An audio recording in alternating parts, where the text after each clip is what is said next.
At the harvest market in Norhaven, merchants laughed as they passed by Elin's small table. The widow's hands trembled as she arranged her meagre loaves, watching younger vendors sell their wares while hers grew cold. The snickering grew louder when her bread crumbled in her shaking grasp. Then Bjarke appeared, a mountain of a man whose reputation for splitting shields was matched only by his silence. Without a word, he placed 3 silver coins on her table, for a single basket worth 1. The hall fell quiet. What the crowd didn't know was that beneath the cloth covering her bread, Elin had hidden her most precious possession, a rune stone carved by her late husband, meant for whoever would honor her family's memory. But why would a warrior pay triple for bread he didn't even want? Before we jump back in, tell us where you're tuning in from. And if this story touches you, make sure you're subscribed, because tomorrow I've saved something extra special for you. The morning mist clung to the fjord like a shroud as Elin made her way through the cobblestone streets of Norhaven. Her wooden cart creaked with each step, loaded with the day's offering of bread that she knew would likely return home with her. The village was stirring to life around her, but she moved through it like a ghost from another time. 53 winters had weathered her face, but her eyes still held the spark that had once caught the attention of Bjorn Ironhand, the finest stone carver in all of Norhaven. Those days seemed like distant dreams now. Bjorn had been dead for 3 years, claimed by the wasting sickness that no amount of prayer or healing herbs could cure.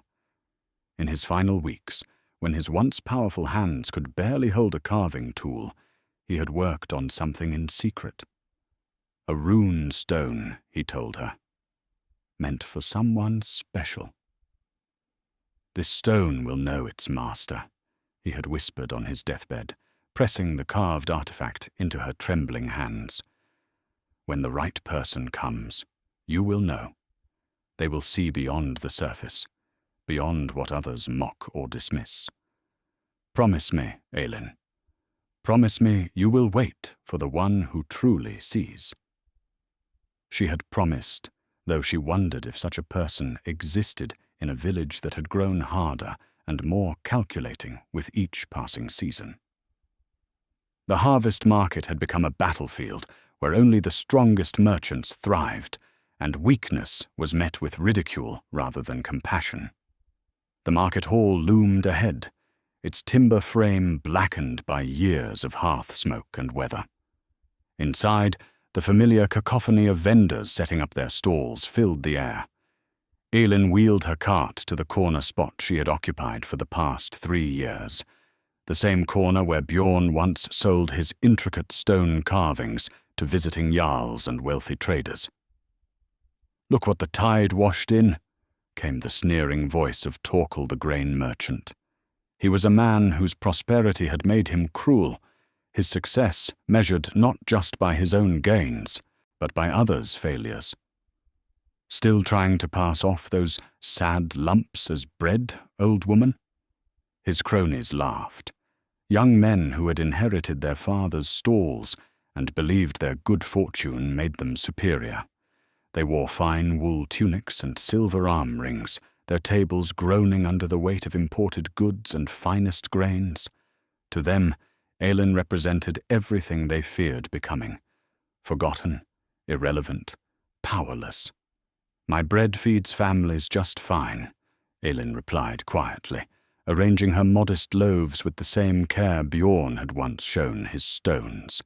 Each loaf was imperfect, slightly lopsided, with crusts that sometimes cracked, but they were made with honest ingredients and patient hands.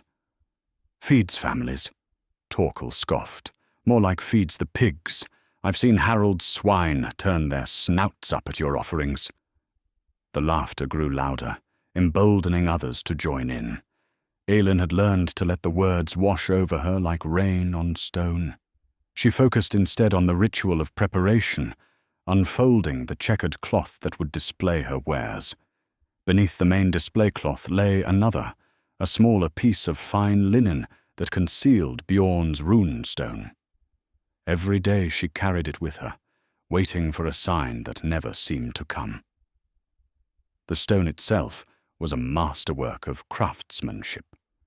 No larger than a man's palm, it bore intricate carvings that seemed to shift in different light. The primary symbol was Egishjalmur, the helm of Orr, surrounded by smaller runes that spelled out words of protection and honor. Bjorn had spent his final strength carving each line with precision that spoke of deep love and desperate hope. "What does it mean?" Elin had asked him as he worked. "It means that true strength protects the vulnerable," he had answered, his voice barely above a whisper. "And that some warriors fight not for glory, but for what is right." As the morning progressed, Elin watched the familiar dance of commerce unfold around her. Customers flocked to the prosperous merchants, their silver flowing freely for imported spices, fine textiles, and exotic goods from distant lands. Her corner remained largely ignored, save for the occasional glance of pity or amusement. An old fisherman named Gunnar approached her table, counting copper coins in his weathered palm. "How much for the small round loaf, Elin?" "2 copper," she replied gently. She knew Gunnar had a sick wife and limited means. "I've only got 1, he admitted, shame coloring his cheeks. "Then 1 it is," Elin said, wrapping the bread carefully. "Give Astrid my regards." Torkel's voice carried across the hall. "See how she runs her business? No wonder she's poor. Sentiment doesn't put silver in your purse, old woman." The merchant's words stung more than Elin cared to admit, not because they were cruel, but because they held a grain of truth. She was poor, growing poorer each season. The small inheritance Bjorn had left was nearly exhausted, and soon she would face the choice between keeping their cottage or eating. Yet something deeper than pride kept her from lowering herself to beg for charity or accept the patronizing offers of help that came with strings attached. She remembered Bjorn's final words. "Wait for the one who truly sees." If such a person existed, they would not come looking for a beggar, but for someone who maintained their dignity despite hardship. The hours passed slowly, marked by the gradual shift of sunlight through the market hall's windows. Elin sold 3 loaves to sympathetic customers who bought more from kindness than hunger. The rest of her bread sat untouched, growing staler with each passing hour. As afternoon settled into the hall, a different kind of energy began to circulate. Whispers passed between vendors about a ship that had been spotted approaching the harbour. A long ship with a black sail bearing a silver raven. The merchants exchanged glances of recognition, tinged with apprehension. "Bjarke Ravenshield returns," someone murmured. Elin had heard the name spoken in taverns and around hearth fires, always in hushed tones that carried equal measures of respect and unease. Bjarke was a legend in Norhaven, a warrior whose exploits had grown into myth during his long absences from the village. He was the son of a jarl who had given up his inheritance to follow his own path, seeking honor in distant battles rather than comfort in his father's hall. Some said he had stood alone against 20 berserkers on the shores of Frankland. Others claimed he had sailed beyond the edge of the world and returned with scars that told stories no living man should know.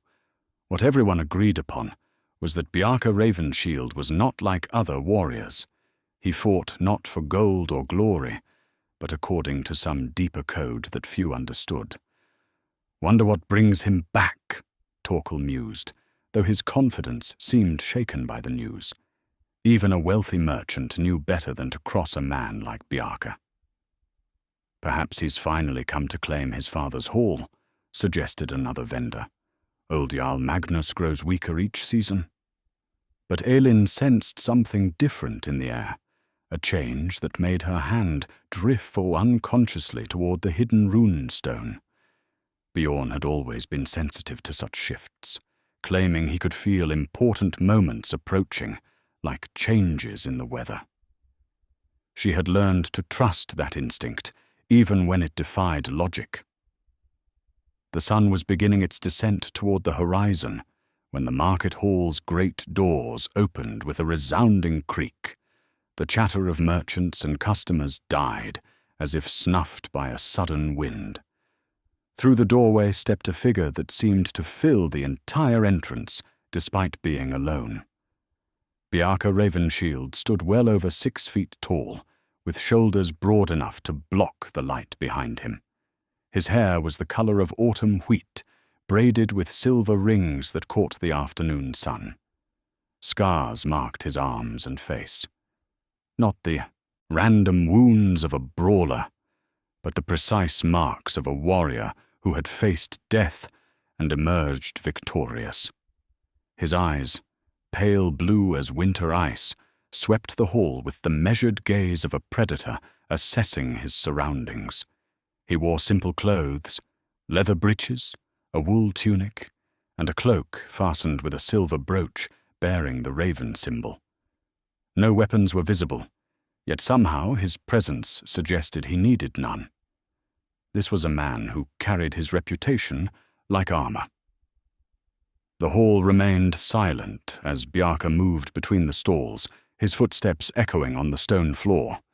Vendors bowed their heads respectfully, but none dared approach him directly. Even Torkel, for all his bluster, found reasons to busy himself with rearranging his grain sacks. Elin watched the legendary warriors approach with growing awareness that something significant was about to unfold. The runestone beneath her cloth seemed to grow warm against her fingertips, as if responding to some invisible force. This was the moment Bjorn had prepared her for, though she couldn't yet understand how she knew. When Bjarke's pale eyes finally settled on her small corner table, the world seemed to narrow to just that space between them. Here was a man who had seen the glory and horror of distant lands, whose name was spoken with reverence in a dozen kingdoms. And there was Elin, a widow with trembling hands and bread that would not sell. Yet as their eyes met across the market hall, she saw something unexpected in his gaze. Not pity, not amusement, but recognition, as if he had been searching for something and had finally found it. The silence stretched like a held breath as Bjarke approached Elin's table. Each footstep seemed to echo through the suddenly hushed market hall, where vendors and customers alike watched the legendary warrior cross the stone floor with deliberate purpose. Elin felt her heart hammering against her ribs. Up close, Bjarke was even more imposing than the stories suggested. The scars on his arms weren't random marks of violence, but precise lines that spoke of calculated battles and narrow escapes. His hands, she noticed, were surprisingly gentle in their movements, not the crude paws of a berserker, but the careful fingers of a craftsman. "Your bread," he said simply, his voice carrying the weight of distant storms. It wasn't a question, but a statement of intent. Elin's hands trembled as she gestured toward her modest display. Which would you prefer, my lord?" The title felt strange on her tongue. She had never addressed nobility before, yet something about Bjarke commanded that respect. He studied her offerings with the same intensity she had seen him use to survey the entire hall. "All of it," he said, reaching into a leather pouch at his belt. "In the basket." The request confused her. The basket was meant for display, holding perhaps 4 loaves at most. But before she could explain, Bjarke placed 3 silver coins on her table, enough to buy bread for a month. "My lord, this is too much," Elin whispered, staring at the coins that gleamed like stars in the afternoon light filtering through the hall's windows. "No," Bjarke replied, his pale eyes meeting hers with an intensity that made her breath catch. It's exactly right. The market had gone completely silent now. Even Torkel had stopped his restless arranging to watch this unprecedented transaction. Elin could feel dozens of eyes upon them, could sense the mixture of bewilderment and envy radiating from the other vendors. With shaking hands, she began placing her loaves into the basket, the same woven container she had brought from home that morning. As she worked, the hidden cloth beneath shifted slightly, revealing the edge of something that wasn't bread. Bjarke's eyes sharpened. Without speaking, he reached forward and gently lifted the corner of the concealing cloth. There, nestled beneath the simple linen, lay Bjorn's masterwork, the rune stone that had waited 3 years for this moment. Egishjalmur, Bjarke murmured, recognizing the central symbol immediately. His calloused finger traced the intricate carving without actually touching the stone. The helm of ore, and these surrounding runes, protection, honor, legacy. He looked up at Elin with something approaching wonder. Who carved this? My husband, Elin managed, her voice barely audible. Bjorn Ironhand. Before he died, he said it would find its rightful owner. The transformation in Bjarke's expression was subtle but profound. The warrior's mask slipped just enough to reveal something vulnerable beneath. Recognition, perhaps, or the ghost of an old pain. He straightened slowly, his hand moving to cover his heart in a gesture of respect. I knew that name once, he said quietly. Long ago, when I was young and foolish enough to think strength meant only the sword arm. Bjorn Ironhand carved the memorial stone for my brother Erika, killed in his first battle. His voice carried the weight of old grief. The stone stood in my father's hall for 10 years. Every day I saw it. Every day I was reminded of what we lost and what we saved. Elin's breath caught. She remembered that commission, one of Bjorn's finest works, carved for a young warrior who had died protecting his village from raiders. Bjorn had spoken of it often, how he had tried to capture not just grief, but hope in the stone's lines.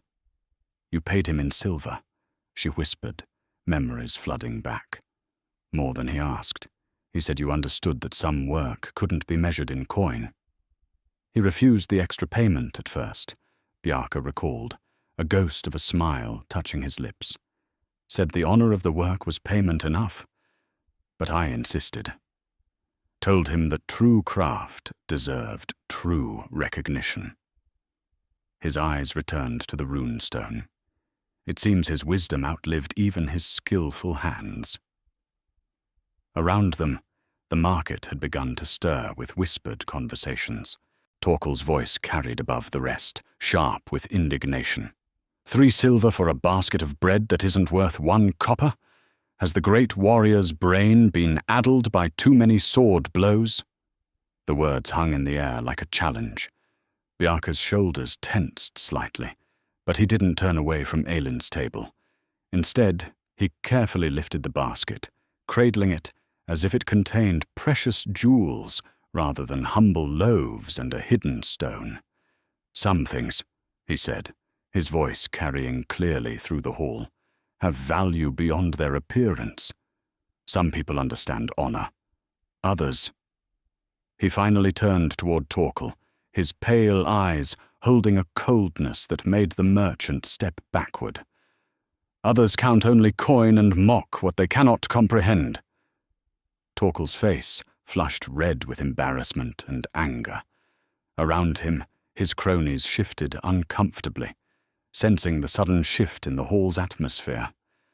This wasn't just about bread anymore. It was about dignity, respect, and the invisible lines that separated those who understood honor from those who merely accumulated wealth. Easy words from a man who can afford to waste silver on sentiment, Torkel shot back, though his voice lacked its earlier confidence. Some of us work for our coin instead of taking it with sword and shield.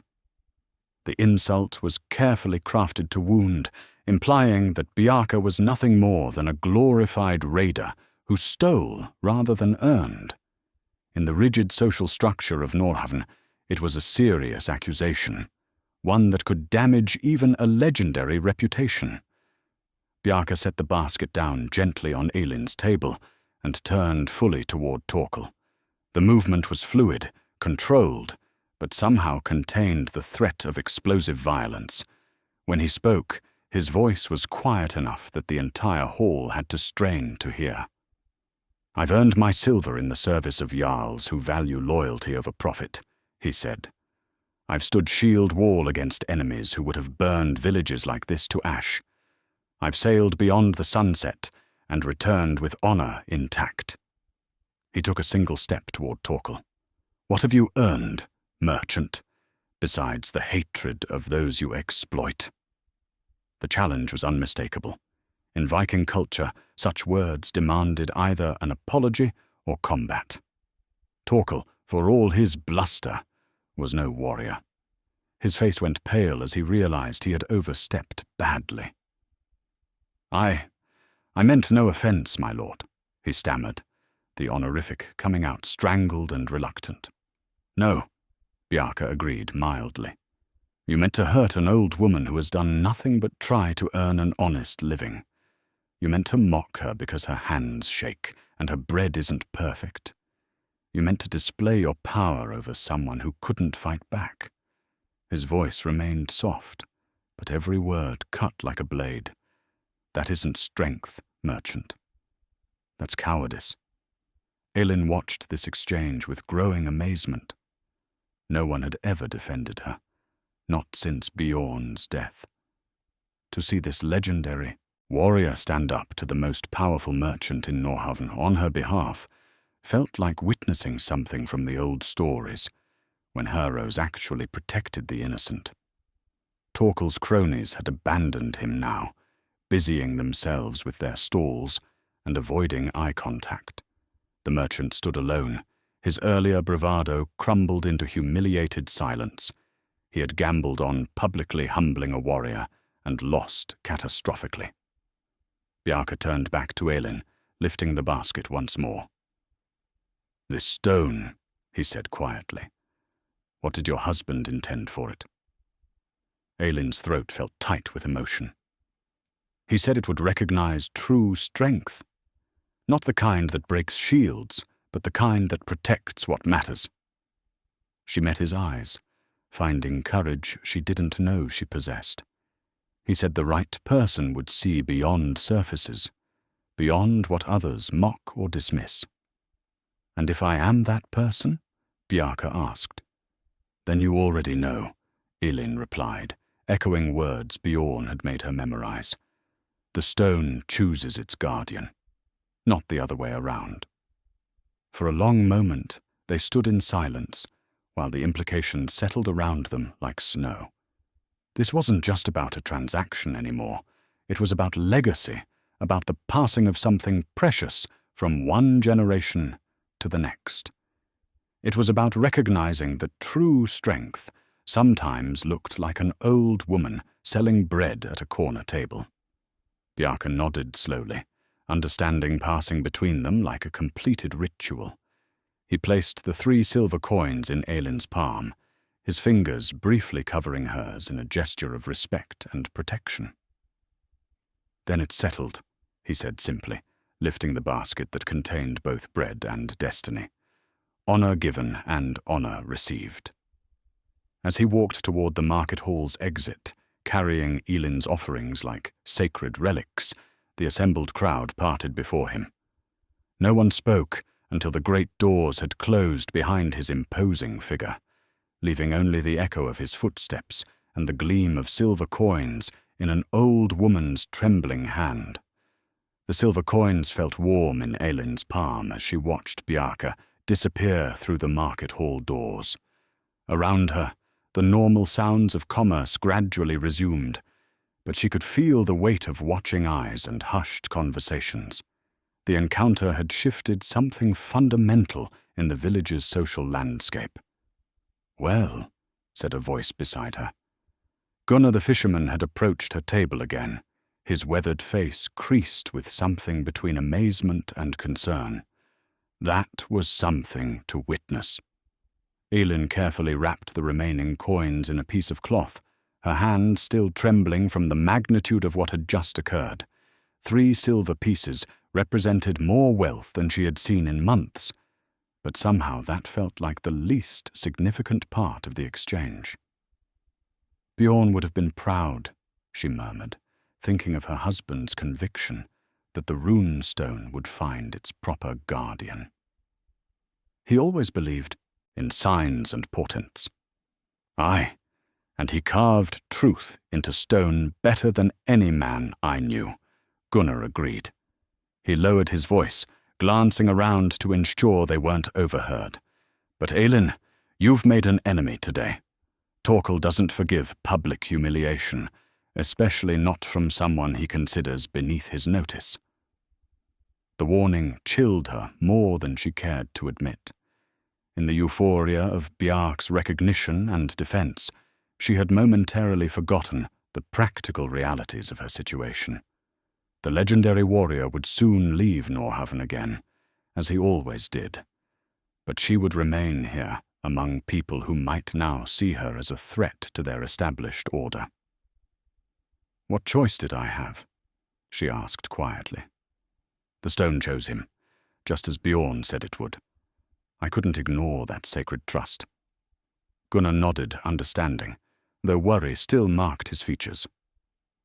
"Just be careful, old friend. Power has a long memory, and merchants like Torkel have ways of making life difficult for those who cross them." As if summoned by their conversation, Torkel himself appeared at her table. The grain merchant's face was still flushed with embarrassment, but his eyes held a calculating coldness that made Elin's stomach tighten with apprehension. "Enjoy your windfall, widow," he said, his voice dripping with false courtesy. "Silver gained through charity rarely lasts long, but I suppose beggars can't choose how they receive their alms." The insult was deliberately crafted to wound, implying that Bjarke's payment was mere pity rather than recognition of something valuable. Elin felt anger flare within her, but before she could respond, Gunnar stepped forward. "Careful, Torkel," the fisherman warned. "Your tongue has already earned you one enemy today. Are you eager for another?" Torkel's smile was thin and unpleasant. "I fear no fisherman's threats. As for warriors who waste silver on rotting bread, they prove themselves fools rather than heroes." He leaned closer to Elin, his voice dropping to a whisper. "Enjoy this moment, old woman. Pride goes before a fall, and I have a long memory." With that veiled threat, he turned and walked away, leaving Elin with the uncomfortable certainty that her troubles were far from over. The market hall's atmosphere had grown tense, with other vendors watching the exchange and making their own calculations about shifting allegiances. "Come," Gunnar said gently, helping her pack her remaining goods. "Let me walk you home. The sun grows long, and these streets hold shadows best avoided." Elin accepted his offer gratefully. As they made their way through Norhaven's winding lanes, she found herself seeing the village with new eyes. The encounter with Bjarke had awakened something within her, a sense of dignity she had almost forgotten she possessed. Her cottage sat at the edge of the village, where the cultivated fields gave way to wild forest. It was a modest structure of stone and timber, built by Bjorn's own hands during their early years of marriage. The garden that had once flourished under his care now showed signs of neglect, though Elin did her best to maintain the herbs and vegetables that sustained her. "Will you come in for ale?" she offered, as they reached her door. Gunnar shook his head. "My Astrid expects me home before dark, and she worries when I'm late." He paused, studying her with kind but concerned eyes. "Elin, that warrior won't be here to protect you when Torkel decides to act on his anger." Perhaps you should consider accepting help from the village council." "No," Elin said firmly. "Bjorn left me with more than just a rune stone. He left me with the knowledge that dignity matters more than comfort. I won't become a beggar in my own village." Gunnar sighed but nodded understanding. "Then be watchful. And if you need aid, know that some of us remember Bjorn's kindness when times were hard." After the fisherman departed, Elin entered her cottage and lit the oil lamps that would hold back the evening darkness. The familiar space seemed different somehow, touched by the day's momentous events. She placed the silver coins on the table where Bjorn had once worked his stone carvings, studying them in the flickering light. 3 pieces of silver, enough to buy supplies for the winter, to repair the roof that leaked during heavy rains, to purchase better flour for her bread. But somehow she knew this money represented far more than simple currency. It was proof that honor still existed in a world that seemed increasingly focused on profit and power. A soft knock at her door interrupted her contemplations. Elin opened it cautiously, unsure what to expect in the gathering dusk. To her surprise, she found herself facing a young woman she recognized but had never spoken to, Sigrid, one of the serving girls from the alehouse. "Forgive the intrusion, mistress," Sigrid said nervously. "But I wanted to thank you." "Thank me? For what, child?" Sigrid's eyes shone with unshed tears. "For showing us that someone could stand up to Torkel's cruelty. My brother works in his grain stores, and the merchant has threatened to dismiss him for the smallest infractions. After what happened today, after seeing that great warrior defend you—" She paused, struggling for words. "It gives hope that bullies aren't as powerful as they pretend." The young woman's words touched something deep in Elin's heart. She had never considered that her encounter with Bjarke might inspire others, but she began to understand that the ripples from that market hall confrontation would spread far beyond her own circumstances.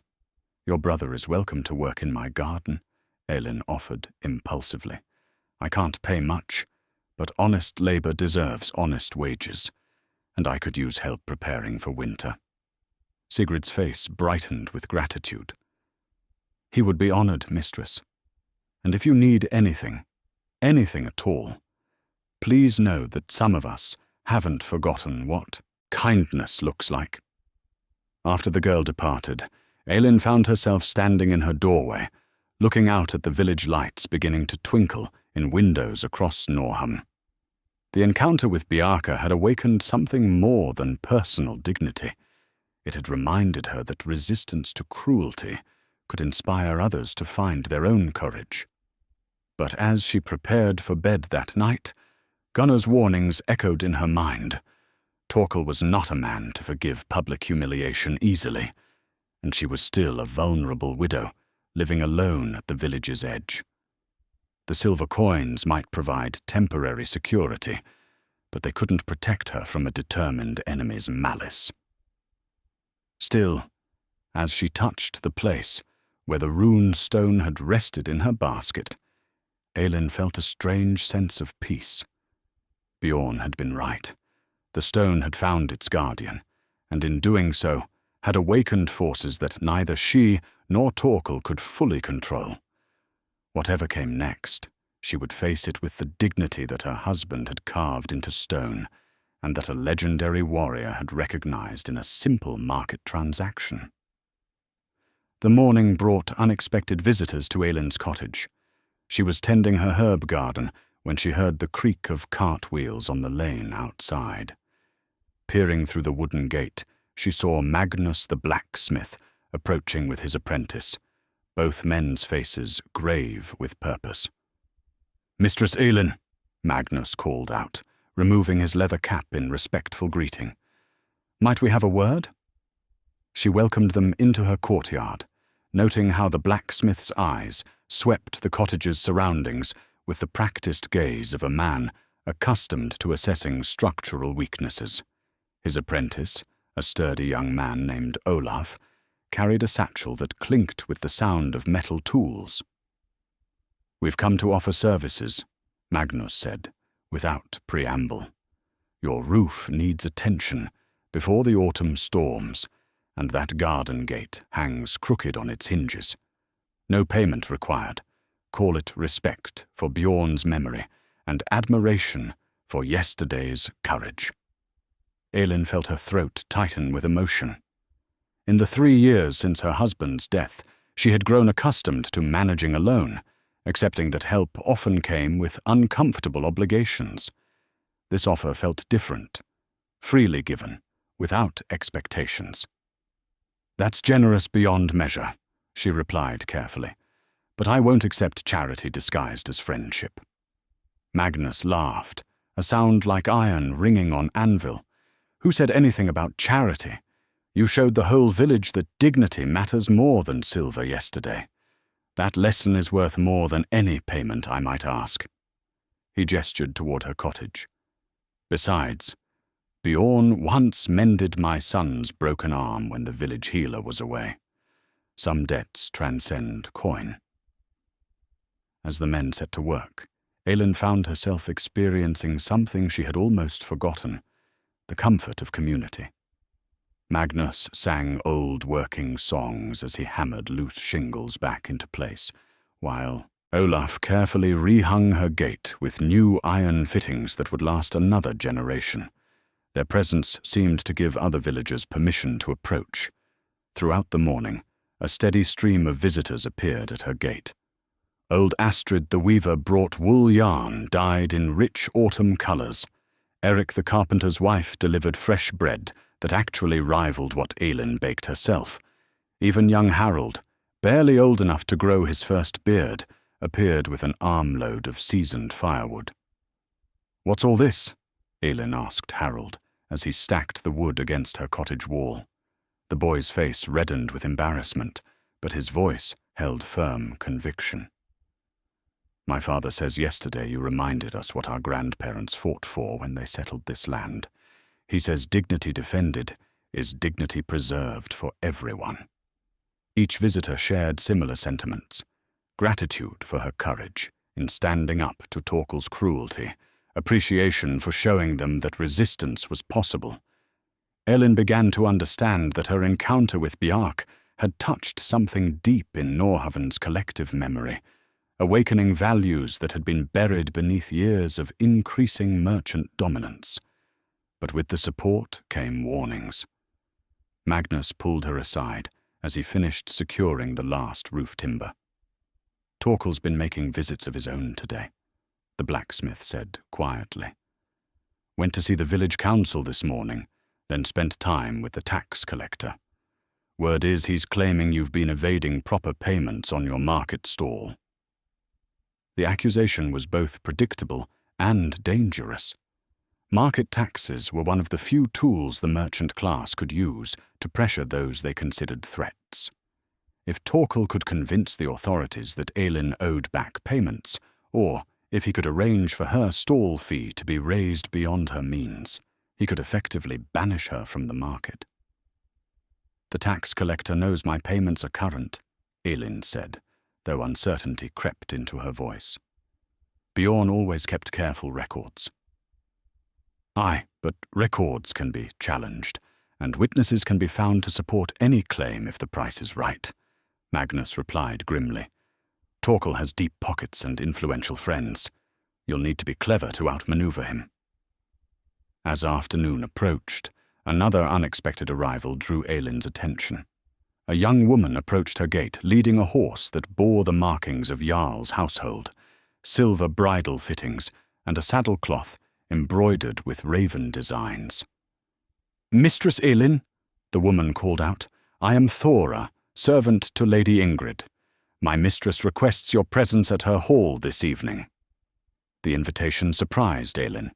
Lady Ingrid was Jarl Magnus's wife, a woman of considerable influence who rarely involved herself in village affairs. That she would summon a simple widow suggested that yesterday's events had reached the highest levels of local society.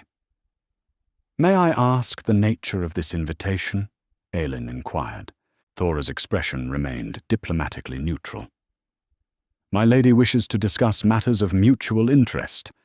She suggests you bring examples of your late husband's stone carving work, if any remain.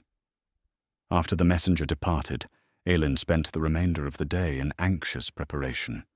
She selected her finest dress, a deep blue wool garment that Bjorn had always claimed brought out her eyes, and carefully wrapped the few stone carvings that remained in her possession. These were personal pieces, too precious to sell. A small rune stone Bjorn had made to mark their wedding, a carved figurine of Thor's hammer, and a memorial stone for their stillborn son. As evening approached, she made her way through Norhaven's upper district, where the Jarl's Hall dominated a hill overlooking the harbour. The structure was ancient, built of massive timber posts that had weathered countless storms. Tonight, warm light spilled from its windows, and the sound of conversation drifted on the evening air. Thora met her at the hall's entrance and escorted her through corridors hung with tapestries depicting the exploits of previous Jarls.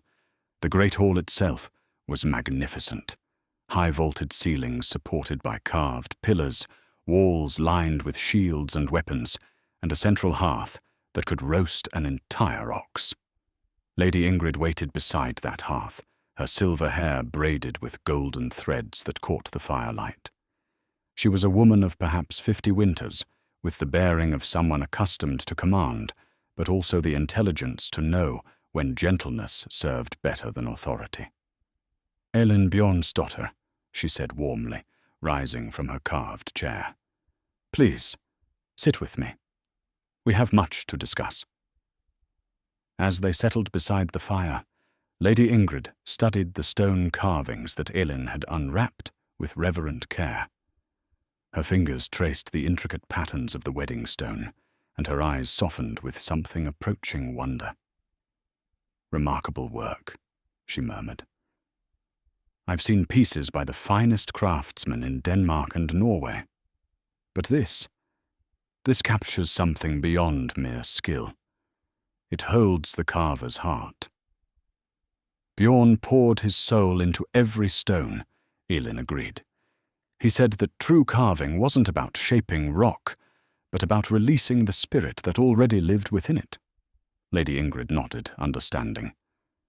And yesterday, that same spirit guided a legendary warrior to recognize true value beneath humble appearances. She met Elin's eyes directly.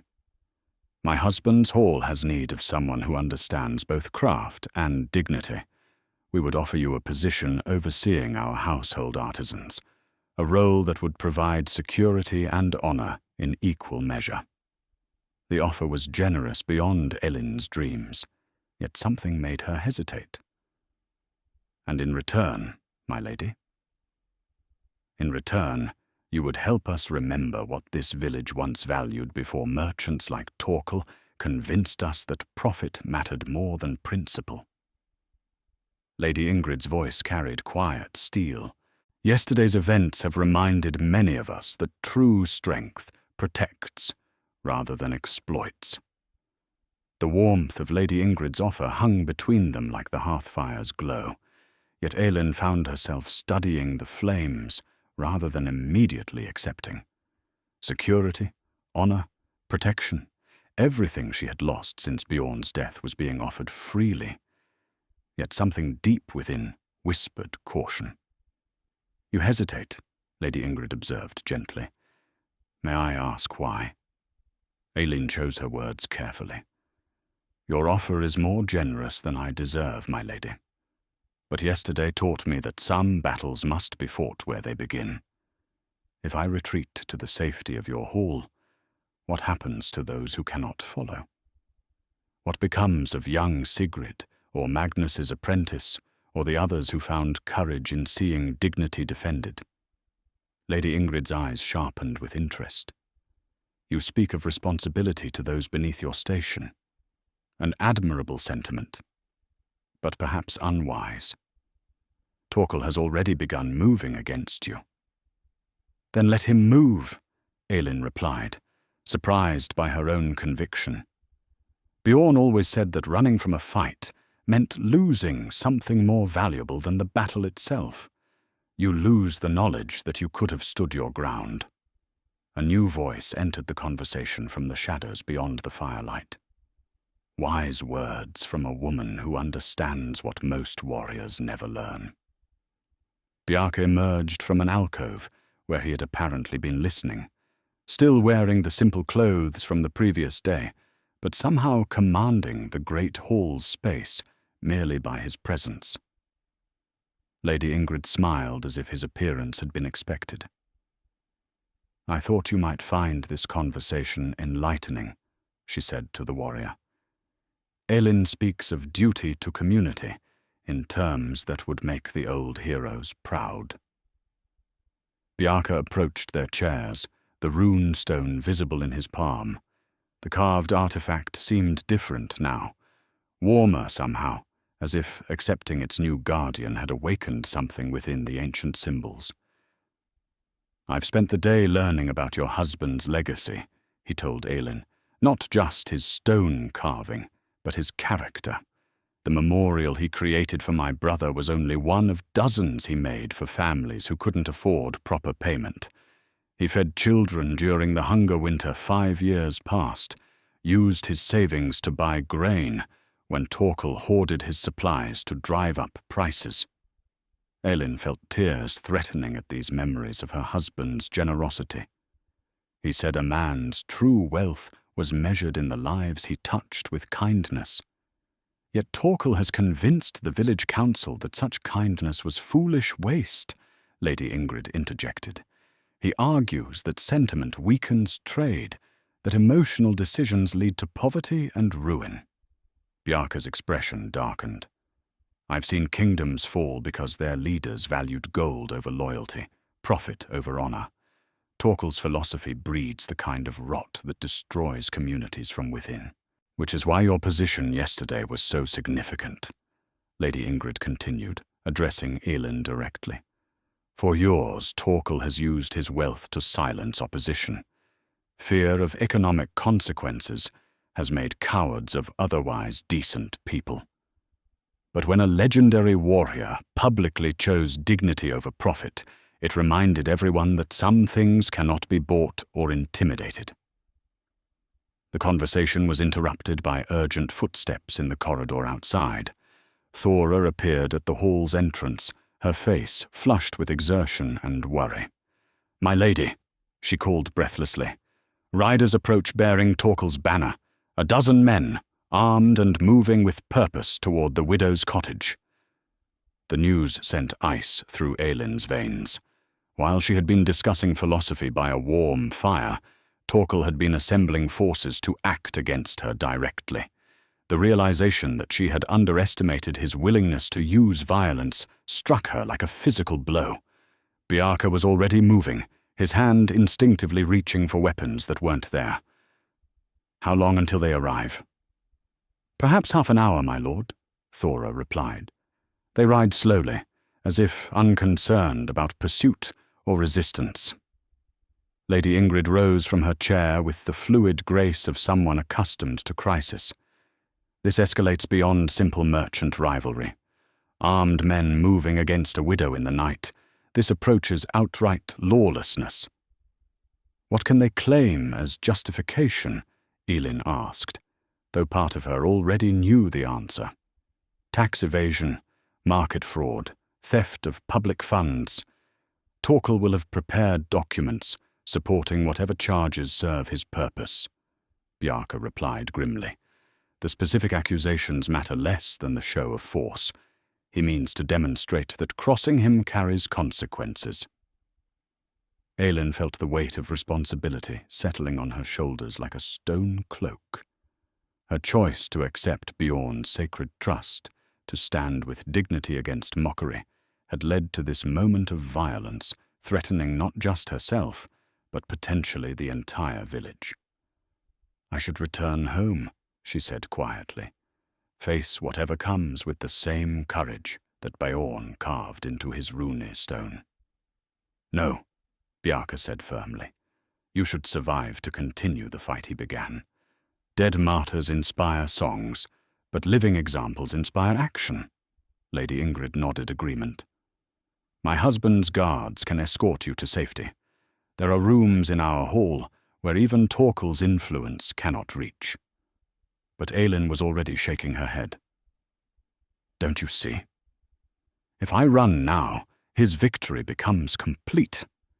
Every person who found courage in yesterday's events will learn that standing up to bullies only brings greater suffering. The lesson becomes, keep your head down and accept whatever crumbs the powerful offer. Then what do you propose? Lady Ingrid asked. You cannot face armed men with bread loaves and dignity. Elin looked between the noblewoman and the warrior, seeing in their faces the same struggle that tore at her own heart. They wanted to protect her, but protection that required abandoning her principles would make their victory hollow. I propose we change the nature of the fight, she said slowly, an idea forming as she spoke. Torkel expects to find a frightened widow cowering in her cottage. Instead, let him find something that reminds the village what they're really choosing between. Bjarke's eyes sharpened with interest. What did you have in mind? Elin turned to study the memorial stones she had brought to show Lady Ingrid, pieces of Bjorn's work that captured not just skill, but the values he had lived by. An idea crystallized, audacious in its simplicity. Bjorn always said that the greatest carvings weren't meant to hide in private collections, but to stand where people could see them, where they could remember important truths. She met Bjarke's gaze directly. What if we gave Torkel's demonstration an audience? What if the entire village witnessed exactly what his version of strength looks like? The silence that followed was charged with possibility. Lady Ingrid's eyes gleamed with understanding, while Bjarke slowly smiled, the expression transforming his scarred features into something almost boyish. A trap, he murmured appreciatively, not for armed men, but for public opinion. The market square, Lady Ingrid added, following the logic. If word spread quickly enough, if enough people gathered to witness whatever Torkel plans, then his private revenge becomes a public test of character, Elin finished. And sometimes, when people are forced to choose sides openly, they remember which side their conscience favors. The next hour passed in a flurry of careful planning and quiet mobilization. Lady Ingrid's household moved with the efficiency of a military operation, though their weapons were words rather than swords. Thora slipped out through the hall's rear entrance to spread word among trusted villagers, while other servants carried messages to key figures throughout Norrhavn. Bjarke stood beside the great hearth, studying the rune stone that had catalyzed these events. In the firelight, its carved symbols seemed to shift and dance, as if the ancient magic within was responding to the gathering storm. Your husband understood something that most craftsmen never grasp, he said to Elin, as she watched the preparations unfold around them. True art doesn't just capture beauty, it captures truth, and truth has power that outlasts kingdoms. Elin nodded, remembering countless evenings when Bjorn had worked by lamplight, his calloused hands coaxing meaning from cold stone. He used to say that every carving was a choice. You could show people what they wanted to see, or you could show them what they needed to see. And tonight, we choose what Norrhavn needs to see, Lady Ingrid interjected, returning from her own preparations. Magnus has agreed to bring his apprentices, young men who remember what honor looks like. Gunnar is spreading word among the fishermen, and even some of Torkel's own workers have expressed interest in witnessing this confrontation. The irony wasn't lost on any of them. Torkel's wealth and influence had always depended on conducting his cruelest business away from public scrutiny. His threats were whispered in private corners, his economic pressures applied through intermediaries, his victories achieved in shadows where witnesses were scarce. By forcing his planned humiliation into the light of public observation, they were inverting his greatest advantage. A commotion in the courtyard announced the arrival of additional allies. Eric the carpenter appeared with several of his colleagues, all carrying torches that would illuminate the market square. Behind them came Astrid the weaver, with a group of women who had been touched by Bjorn's kindness over the years. "Half the village is stirring," Eric reported breathlessly. "Word travels fast when people sense that important choices are at hand. Even some who usually support Torkel seem uncertain about armed men threatening widows in the night." Lady Ingrid exchanged glances with Bjarke. This was both opportunity and danger. The more people who gathered, the greater the chance that public sentiment would shift decisively, but also the greater risk of violence if Torkel felt cornered. "We need to be careful about the message we send," she cautioned. "This cannot appear to be an ambush or a trap. It must look like concerned citizens gathering to witness events that affect their community." "What about the Jarl himself?"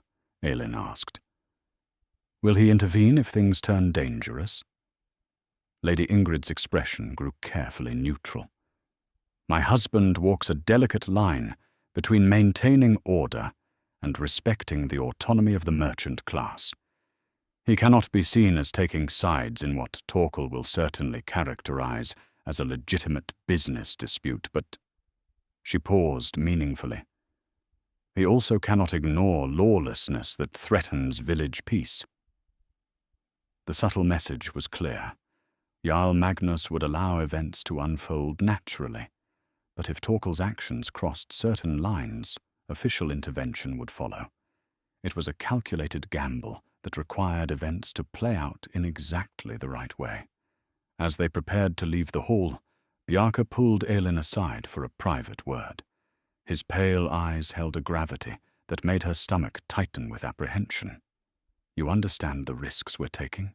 he asked quietly. "If this plan fails, if public sentiment doesn't shift as we hope, you'll face consequences far worse than anything Torkel originally planned." Elin met his gaze steadily. "And if we don't try, if we allow fear to silence resistance, then Bjorn's sacrifice, and your recognition of it, becomes meaningless. Sometimes the greatest risk is not taking one."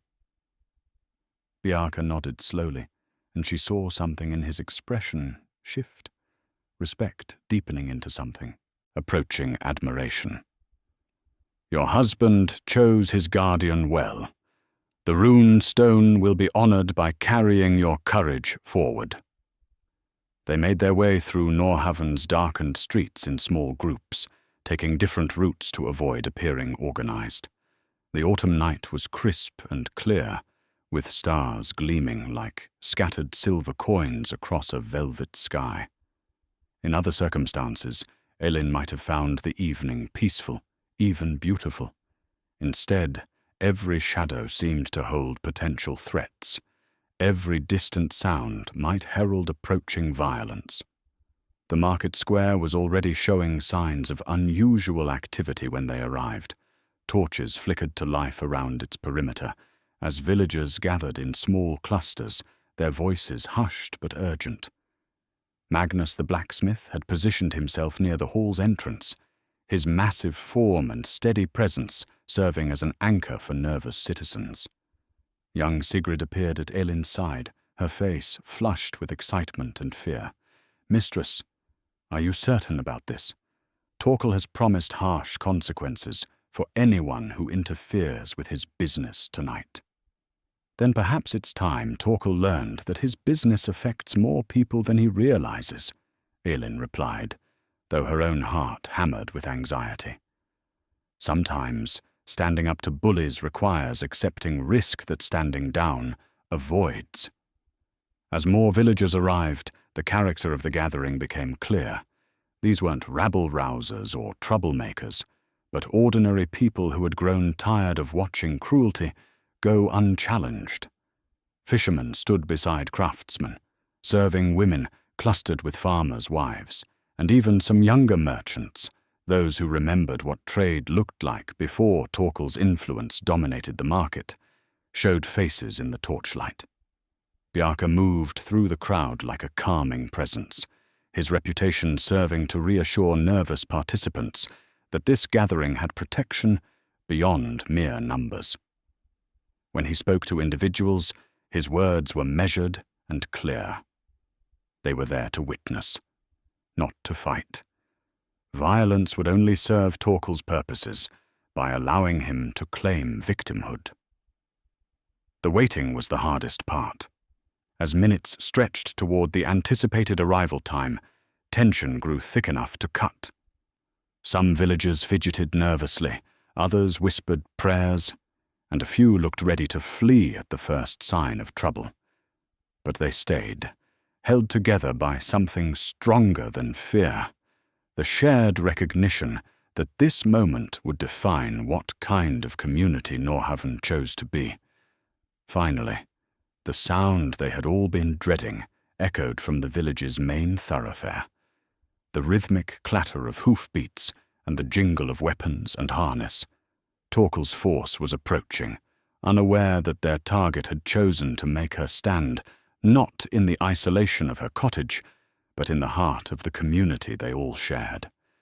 Elin felt the weight of Bjorn's memory beside her, the strength of Bjarke's recognition, supporting her, and the hopes of decent people surrounding her.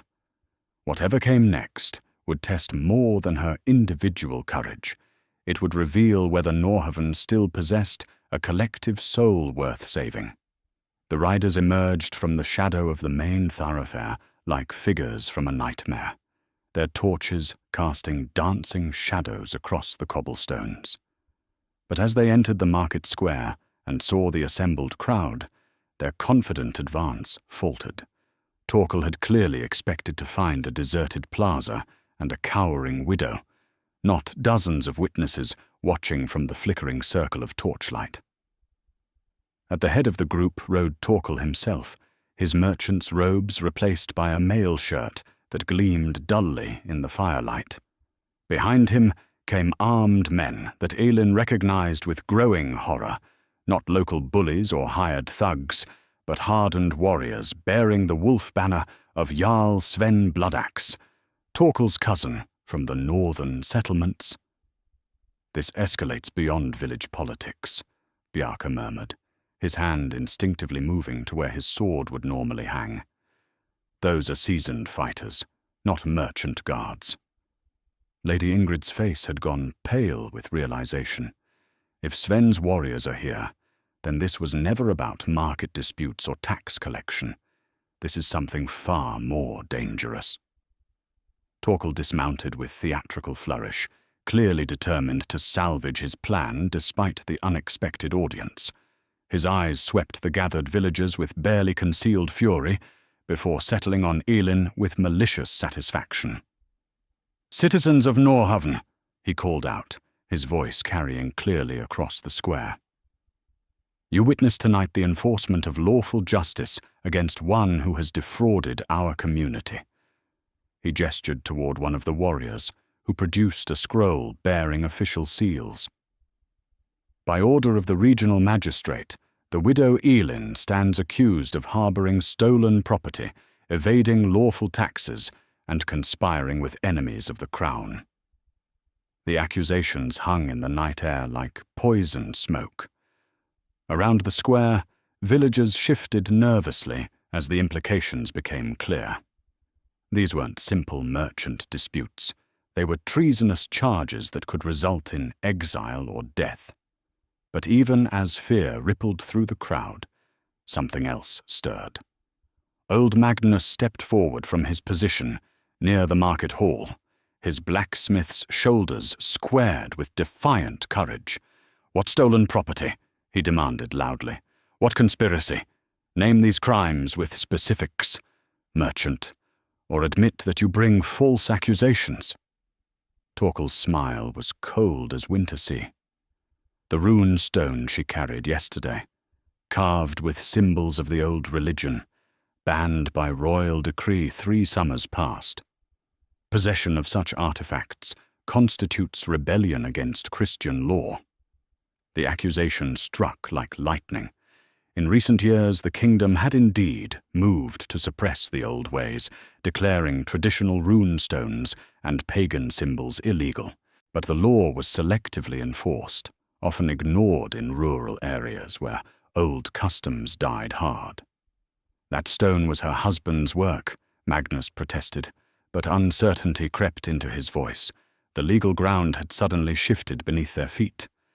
Indeed, Torkel agreed smoothly. And yesterday she passed this forbidden artifact to a known mercenary. His eyes fixed on Bjarke with triumphant malice, a man who has fought against Christian kingdoms, who carries the old god's symbols on his weapons and armor. The crowd's murmur grew agitated as people realized they might be witnessing something far more serious than a merchant's revenge. Bjarke stood perfectly still, but Elin could see the calculation in his pale eyes as he assessed this new development. You speak of laws selectively enforced and accusations conveniently timed, Lady Ingrid said, stepping forward with aristocratic authority. Show us these magistrates' orders. Let us see the seals and signatures that authorize armed force in our peaceful village. One of Sven's warriors urged his horse closer to the noblewoman, his hand resting meaningfully on his sword hilt. Lady, you would do well to step aside. This matter involves crown justice, not local politics. But as the warrior moved into the torchlight, gasps rippled through the assembled villagers. His face bore a distinctive scar across the left cheek, a mark that several people recognized with growing alarm. I know that scar, Gunnar the fisherman called out. That's Orm Scar-Cheek, the raider who burned Riverside Village last spring. What is a known outlaw doing wearing a magistrate's authority? The revelation struck the gathering like a thunderbolt. Suddenly the official seals and legal proclamations took on a very different character. This wasn't law enforcement. It was something far more sinister. Bjarke's voice cut through the confused murmur with deadly clarity. Orm Scar-Cheek, wanted for murder and pillaging from here to Denmark. Sven Bloodaxe, who lost his inheritance for kinslaying and turned to raiding Christian settlements. His pale eyes fixed on Torkel with terrible understanding. Interesting allies for a merchant claiming to enforce crown law. The silence that followed was electric with tension. Around the square, villagers who had been wavering between fear and resistance suddenly saw the situation with startling clarity. Torkel hadn't brought lawful authority to punish a widow. He had brought criminals and outlaws to terrorize anyone who dared oppose his power. You accuse me of harboring forbidden symbols, Elin said, her voice carrying clearly in the stillness. But you harbor murderers and raiders. You speak of crown law while employing men who burn Christian villages. She stepped forward, no longer the trembling widow of yesterday, but a woman transformed by righteous anger. Which of us truly serves the kingdom's interests? Torkel's mask of legal authority cracked, revealing the desperate fury beneath. Silence, woman. You— No, Bjarke interrupted, moving to stand beside Elin. Let her speak. Let everyone hear what courage sounds like when it faces corruption. He looked around the square, his legendary reputation lending weight to his words. This merchant claims to serve law and order, yet he brings outlaws and raiders to threaten peaceful citizens. He speaks of royal authority while employing enemies of the crown. The crowd's mood shifted like a tide turning. What had begun as nervous observation became active engagement, as villagers realized they weren't witnessing law enforcement, but witnessing lawlessness disguised as justice. Young Sigrid's voice rose clear and strong. If the king's law protects villages from raiders, why does Torkel employ raiders against villagers? Others took up the challenge, their questions growing bolder as the false nature of Torkel's authority became undeniable. The merchant found himself facing not a frightened gathering, but an aroused community that recognized the difference between justice and oppression. Scar-Cheek's hand tightened on his sword, but hesitation showed in his scarred features. Intimidating isolated victims was one thing. Facing an entire village that had seen through their deception was quite another. In that moment of wavering balance, with the truth finally exposed and the community united in recognition of what they faced, the real battle was about to begin. The moment hung suspended, like a sword blade balanced on its point. Around the market square, torchlight flickered across faces transformed by revelation. Villagers who had gathered as nervous observers now stood as witnesses to something far more significant than merchant rivalry. They faced a choice that would define not just Elin's fate, but the very character of their community. Torkel's eyes darted frantically between his exposed allies and the increasingly hostile crowd. His carefully constructed facade of legal authority had crumbled, leaving him with nothing but naked force and the desperate calculation of a cornered animal. "You fools!" he snarled, abandoning all pretense of civilized discourse. "You think your witness matters? You think your opinions carry weight against armed men?" He gestured toward Sven's warriors, their weapons glinting in the torchlight. "Law is what the strong make it, and tonight we are strongest." But even as he spoke the words, uncertainty flickered in his eyes. The assembled villagers weren't scattering in terror as he had expected. Instead, they pressed closer, their numbers creating a solidarity that transformed individual fear into collective courage. Magnus the blacksmith stepped forward, his massive frame casting a shadow that seemed to swallow the mounted warriors. "I've bent iron for 40 years, watched weak metal break under pressure while strong steel holds." His voice carried the ring of absolute conviction. "Tonight we learn what Norhaven is, made of weak metal or strong steel." Behind him, other craftsmen moved forward. Eric the carpenter with his apprentices, Gunnar leading a group of weathered fishermen, even young Harold clutching a woodsman's axe with determined hands. They carried no weapons of war, but their tools had built this village, defended it through harsh winters, sustained it through lean seasons. Elin watched this gathering of ordinary courage with wonder and growing dread.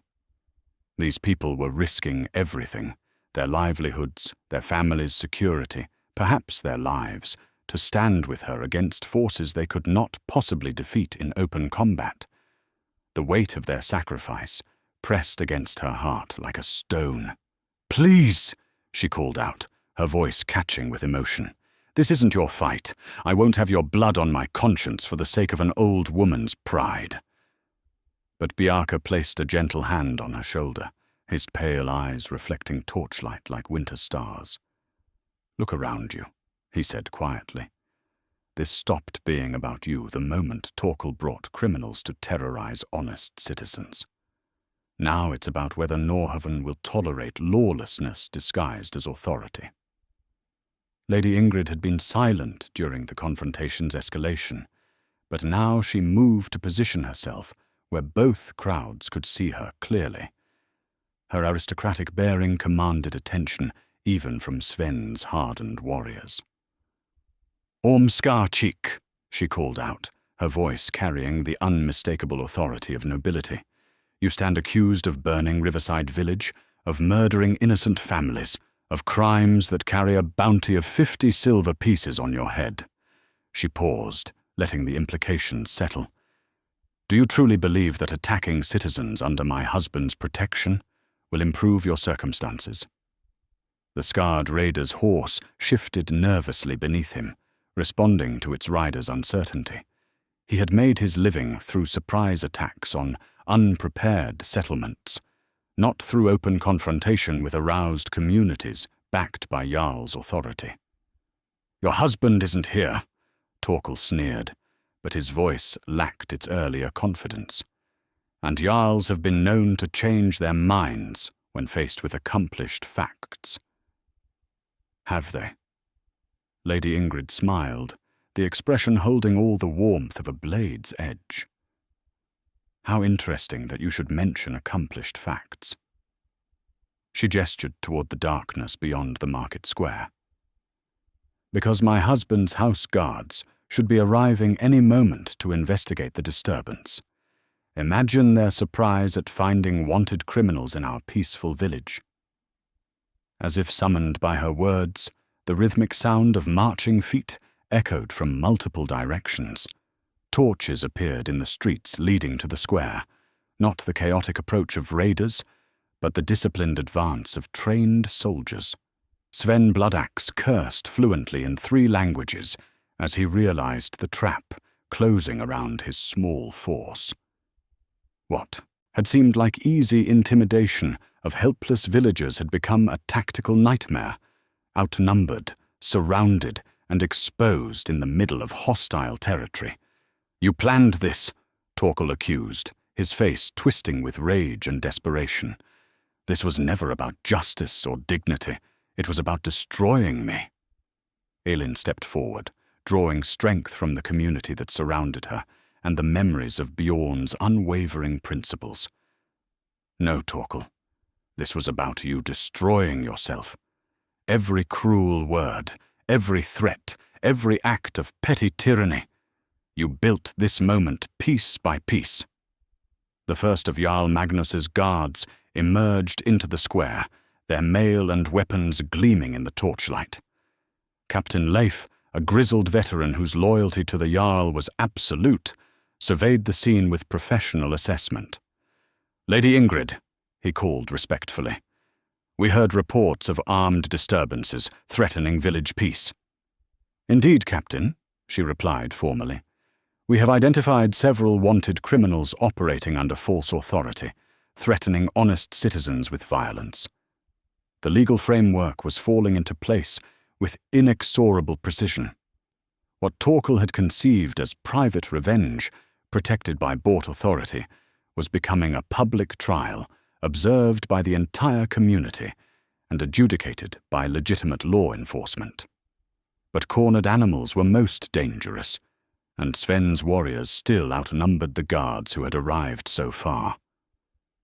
In the tense silence that followed Lady Ingrid's words, hands moved toward weapon hilts on both sides. Bjarke stepped into that charged space with the casual confidence of a man who had faced death so often it held no terror. "Sven Bloodaxe," he called out conversationally. "I remember you from the raids on Frankish settlements 3 summers past. You ran when the Frankish cavalry arrived, left your own men to die while you escaped with the loot. The insult was calculated to goad Sven into individual combat, a warrior's challenge that would remove the most dangerous fighter from Torkel's forces while providing a legal framework for resolving the standoff." "You dare question my courage, mercenary?" Sven snarled, his hand moving to his sword hilt. "I question nothing," Bjarke replied mildly. "I simply observe what everyone saw, a coward who sends others to fight while he counts profits from safe distances." The challenge was unmistakable now, witnessed by both communities and carrying the weight of ancient tradition. In Viking culture, such accusations demanded either retraction or single combat to determine truth. Around the square, the assembled villagers watched with held breath as the crisis approached its crucial moment. Everything they had fought for, dignity, justice, the right to live without fear of arbitrary violence, hung in the balance of what would happen next. Elin gripped Bjorn's wedding stone in her palm, feeling its carved surfaces press into her skin. The rune stone that had started this entire chain of events was now in Bjarke's possession, but its original message remained clear. True strength protects the vulnerable, and honor matters more than profit. Whether that message would survive the coming test of arms remained to be seen. Sven Bloodaxe dismounted with the fluid grace of a predator, his scarred face twisted into a death's head grin that had been the last sight of countless victims. The sword that whispered from its sheath was no merchant's ornament, but a warrior's tool, its blade notched with the history of battles fought in distant lands. "You offer challenge, mercenary." Sven's voice carried across the square like distant thunder. "I accept gladly. When I finish carving you into pieces, perhaps these sheep will remember why they should fear wolves." Bjarke stood empty-handed in the torchlight, yet somehow his presence dominated the square more completely than armed warriors or mounted raiders. When he spoke, his voice held the calm certainty of a man who had walked through death's shadow and emerged unchanged. "Captain Leif," he called without taking his eyes off Sven. "By ancient right and witnessed challenge, I claim trial by combat to determine truth in this matter." The grizzled captain nodded formal acknowledgement. "Challenge given and accepted before witnesses. Let the gods decide truth through strength of arms." He gestured toward his men. "Clear a fighting circle. No interference from either side until one yields or falls." The guards moved with practiced efficiency, using their shields to create a space in the square's center, while the crowd pressed back to provide room for combat. Torches were repositioned to illuminate the makeshift arena, their flickering light casting dancing shadows across the cobblestones. Elin watched these preparations with growing dread. Bjarke was weaponless, facing a fully armed raider whose reputation for brutality was legendary even among criminals. The courage that had carried her through the evening's confrontation wavered in the face of potentially watching her defender die for principles she had inspired. "He can't win without weapons," she whispered to Lady Ingrid. "This is madness. Noble madness, but madness nonetheless." "Perhaps," the noblewoman replied quietly. "But sometimes madness is the only sane response to intolerable circumstances." She gestured toward the assembled villagers. "Look at their faces, Elin. They're not just watching a fight. They're witnessing the birth of something they thought was lost." Around the square, ordinary citizens stood transfixed by the drama unfolding before them. These were people who had grown accustomed to bending before merchant authority, accepting insults and exploitation as inevitable parts of life. Now they watched one man risk everything to prove that dignity could not be purchased or intimidated. Magnus the blacksmith stepped forward, carrying something wrapped in leather. "Lord Bjarke," he called formally, "accept this blade, forged in my smithy for a warrior who fell defending our village 5 winters past. Let it serve honor once again." He unwrapped a sword that gleamed like captured starlight, not the crude iron of common weapons, but steel folded and refolded, until its strength exceeded anything Sven's notched blade could match. The crossguard bore runic inscriptions, while the pommel was weighted with silver inlay that caught the torchlight. Bjarke accepted the weapon with a warrior's reverence, testing its balance with movements that spoke of decades spent mastering such tools. When he raised it in formal salute, the assembled crowd released a collective breath they hadn't realized they were holding. "Better," Sven acknowledged with grudging respect. "At least you'll die with steel in your hand, instead of merchant's copper." The combatants moved toward the circle's center, like dancers following ancient choreography.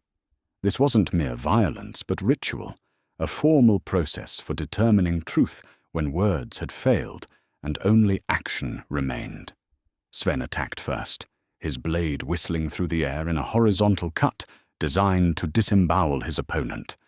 But where he expected to find flesh, he found only empty space as Bjarke flowed away from the strike like water avoiding stone. The raider's follow-up thrust met Bjarke's parry with a ringing clash that echoed across the square. For a moment, the combatants were locked blade to blade, their faces inches apart, before they disengaged and circled each other warily. "You fight like a woman," Sven snarled, frustrated by his opponent's defensive tactics. "Stand still and let me end this cleanly." Bjarke's response was to launch a sudden series of attacks that forced the raider backward, his superior skill evident in every calculated movement. But Sven was no novice. He absorbed the assault, then countered with a vicious combination that drew first blood from Bjarke's sword arm. The crowd gasped as crimson appeared on the legendary warrior's sleeve, but Bjarke gave no sign of pain or concern. Instead, he seemed to settle more deeply into his fighting stance, as if the wound had awakened something dormant within him. "First blood to me," Sven gloated, raising his sword in mock salute. "How many more cuts before the great Bjarke Ravenshield begs for mercy?" The taunt was designed to provoke reckless aggression, but Bjarke's pale eyes remained calm as winter seas. He had faced too many desperate enemies, fought too many battles where survival depended on patience rather than fury. When he moved again, it was with surgical precision. A feint that drew Sven's guard high, followed by a cut that opened the raider's thigh to the bone. Sven stumbled but remained upright, his face contorting with pain and rage. "Lucky stroke," he gasped, but uncertainty had crept into his voice. The easy victory he had anticipated was becoming a genuine contest between skilled opponents. Blood ran freely down Sven's leg as the combatants circled each other in the torchlit arena. The raider's initial confidence had evaporated, replaced by the calculating wariness of a predator who had discovered his prey could bite back. Around the square, the assembled villagers watched in breathless silence as their hopes rode on Bjarke's blade. Sven changed tactics, abandoning finesse for brutality. He launched a series of wild, powerful swings designed to overwhelm his opponent through sheer aggression. Steel rang against steel as Bjarke parried desperately, each impact sending vibrations up his wounded arm.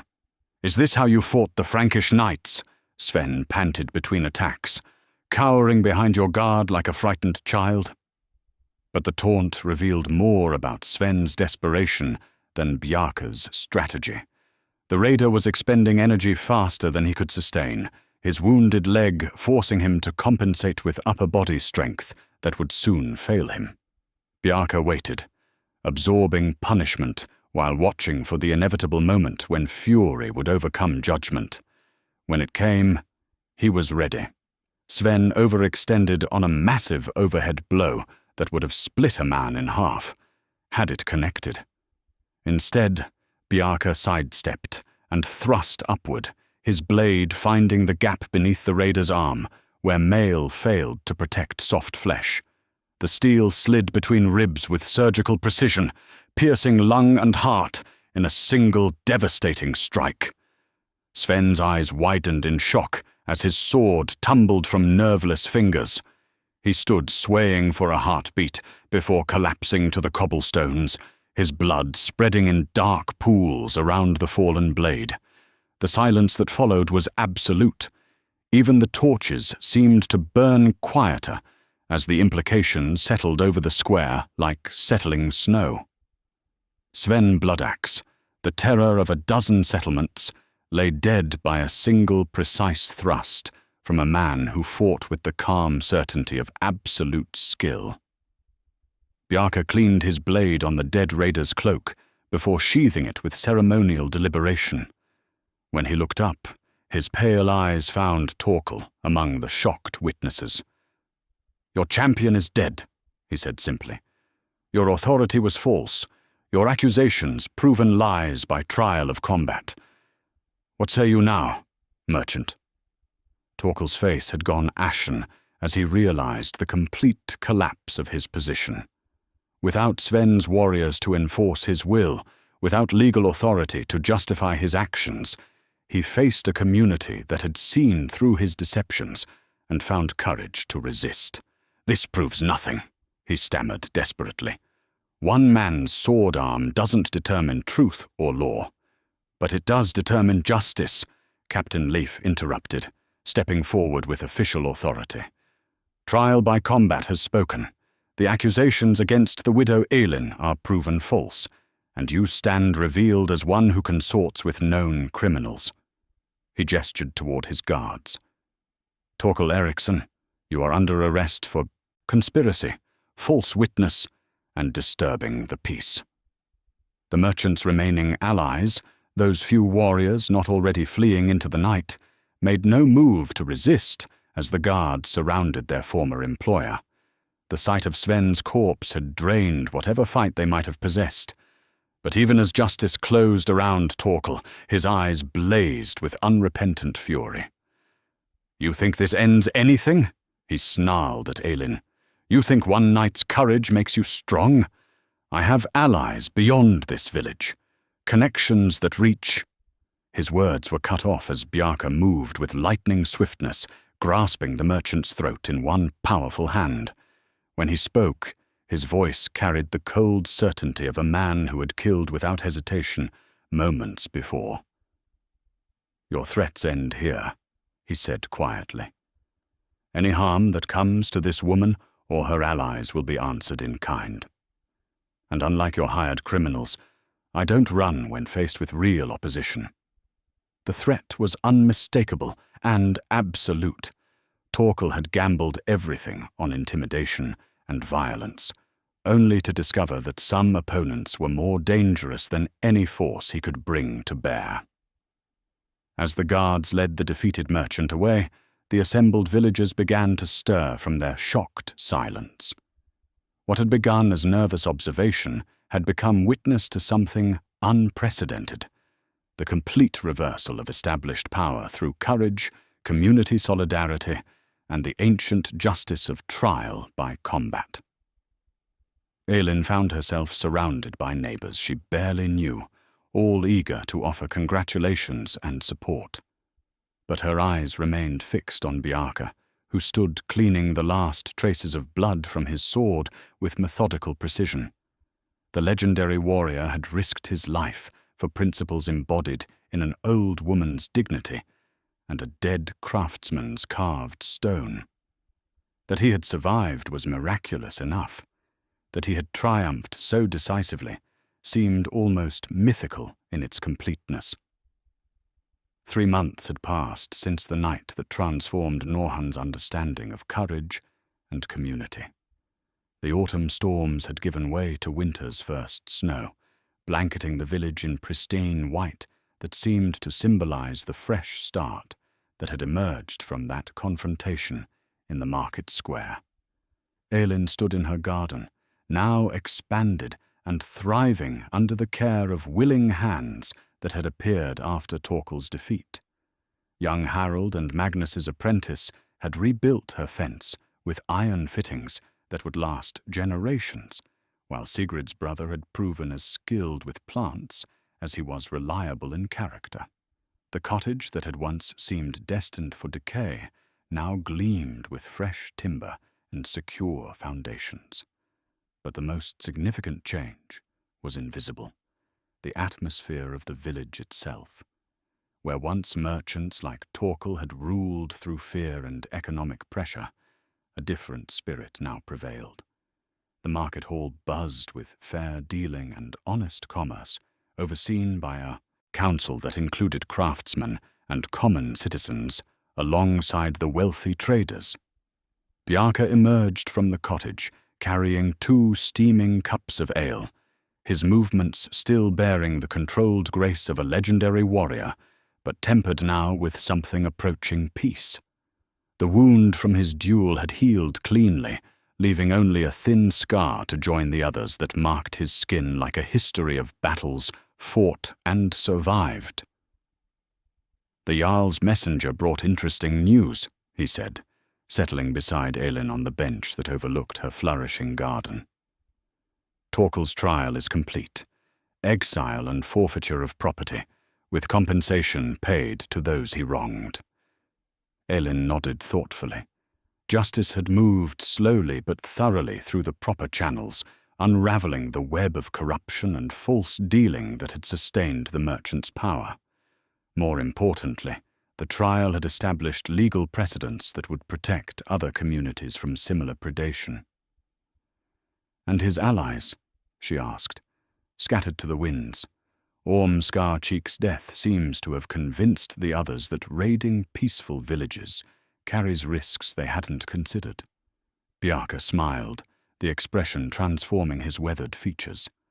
Amazing how quickly criminals lose their courage when faced with organized resistance. They sat in comfortable silence, watching smoke rise from chimneys throughout the village. In the distance, children's laughter echoed from the market square, where a winter festival was taking shape. Not the fearful, muted celebration that had characterized recent years, but joyful revelry that spoke of a community rediscovering its collective voice. "Do you ever wonder," Elin mused, "what Bjorn would think of all this? His simple rune stone somehow catalyzed events that changed an entire village." Bjarke reached into his tunic and withdrew the carved artifact, its ancient symbol still sharp and clear despite the dramatic events it had witnessed. In the winter light, the helm of ore seemed to pulse with warmth that defied the season's chill. "I think he would say that the stone didn't change anything," Bjarke replied thoughtfully. "It simply revealed what was already present. Courage waiting for the right moment to emerge, honor seeking an excuse to stand firm, community bonds strong enough to support those brave enough to test them." Elin considered this wisdom, recognizing in it the same philosophy that had guided her husband's approach to carving. He had always claimed that his chisel didn't create beauty, but merely freed what was already trapped within the stone, waiting for skilled hands to release it. "Lady Ingrid visited yesterday," she said, changing the subject to lighter matters. "The position overseeing household artisans remains open if I choose to accept it." "And will you?" Elin gestured toward her thriving garden, the bustling village beyond, the life she had built from the ashes of grief and fear. "I think not. My place is here, among people who learned that dignity defended is dignity preserved for everyone. Some battles are won not by accepting sanctuary, but by standing firm where you're needed most." Bjarke nodded, understanding. It was, he recognized, exactly the choice that a woman worthy of Bjorn's runestone would make. The difficult path that honored principles over comfort, service over security. In the market square below, Magnus was setting up his forge for the festival's metalworking demonstrations. Gunnar and his fellow fishermen prepared displays of their catch from the morning's nets. Even young Sigrid had earned a place among the merchants, her honest dealing and fair prices making her popular with customers who had grown tired of exploitation, disguised as commerce. The transformation was complete, not through revolution or violence, but through the simple recognition that ordinary people possessed extraordinary power when they chose to exercise it together. A widow's dignity, defended by a legendary warrior and witnessed by an aroused community, had become the foundation for lasting change. As evening approached and the first stars appeared in the winter sky, Elin and Bjarke remained on their bench, two people who had found in each other's courage the strength to face whatever challenges tomorrow might bring. The rune stone rested between them, its carved message as relevant now as when Bjorn's loving hands had first shaped its eternal promise. True strength protects the vulnerable, and honor matters more than profit. Some stories, they both understood, were worth more than silver.